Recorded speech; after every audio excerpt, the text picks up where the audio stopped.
सह्याद्री श्री दत्तात्रेय प्रभू महाराज की जय. श्री दत्तात्रेय प्रभू अवतार कसा झाला याच्याविषयी सविस्तर माहिती देणार आहे. अत्रि ऋषींनी अत्यंत उग्र तपश्चर्या शुभारंभ केला. एक पायावर उभे राहून ऊर्ध्वबाहू करून केवळ वायुभक्षण करीत सतत 100 वर्षे अत्रि मुनींनी तपश्चर्या केली.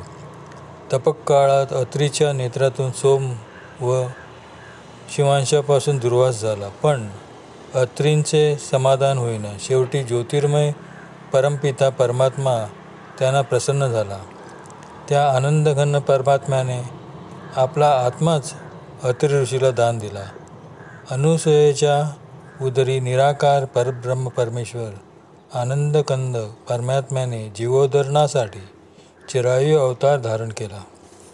गर्भसंभूती झाल्यावर अनुसूयेच्या आनंदाला भरती आली. अनुसूयेचे तेज अधिकाधिक वाढू लागले. ऋषी पत्न्यांची गर्दी अनुसूयेभोवती जमू लागली. बद्रिकाश्रमात तथा समस्त ऋषिकुलात आनंद पसरला आणि मार्गशीर्ष शुद्ध चतुर्दशीला शुक्रवारी अरुणोदयाच्या सुरम्य प्रभाती अनुसूयेने आरक्त वर्णाच्या विशाळ नेत्राच्या सर्व लक्षणांनी पूर्ण अशा सौंदर्यवान मनोहर बाळाला जन्म दिला. ऋषीवंशात अपार आनंद ओसंडून वाहू लागला. अत्रि ऋषी व अनुसूया माता तर त्या बाळाच्या आगमनाबरोबर त्याच्या आल्हादकारी दर्शनाने आनंदसागरात बुडून गेले होते. यक्ष, किन्नर, नारद, तुंबर, गंधर्वादिक स्तुतिस्तवने गाऊ लागले. सुरगणांनी पुष्पवृष्टी करून आनंद व्यक्त केला. पुत्र जन्मोत्सवाचा अप्रतिम सोहळा अत्यंत हर्षभरीत होऊ लागला.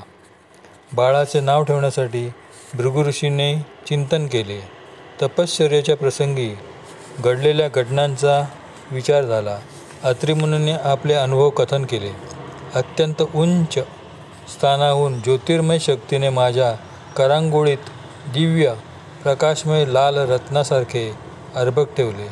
या अनुभूतीचाच प्रत्यक्ष हा साक्षात्कार आहे, असे अत्रि ऋषींनी कथन करताच भृगु ऋषींनी विस्मयचकित नजरेने लांबवर आकाशात दूरदृष्टी खेळवली आणि म्हटले, ऋषीवर, बाळ सामान्य नाही. बाळाचे नाव सैंग ऋषी हेच योग्य आहे.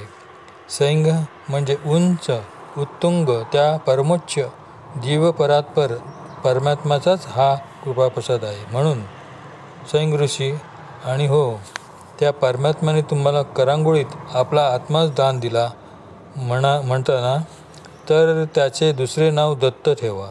दत्त म्हणजे दान दिलेला.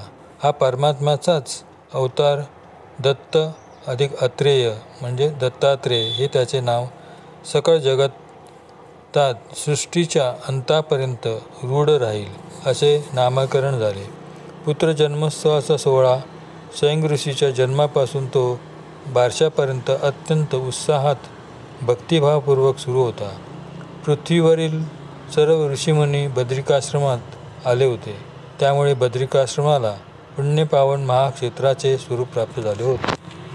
श्री दत्तात्रेय महाराज की जय.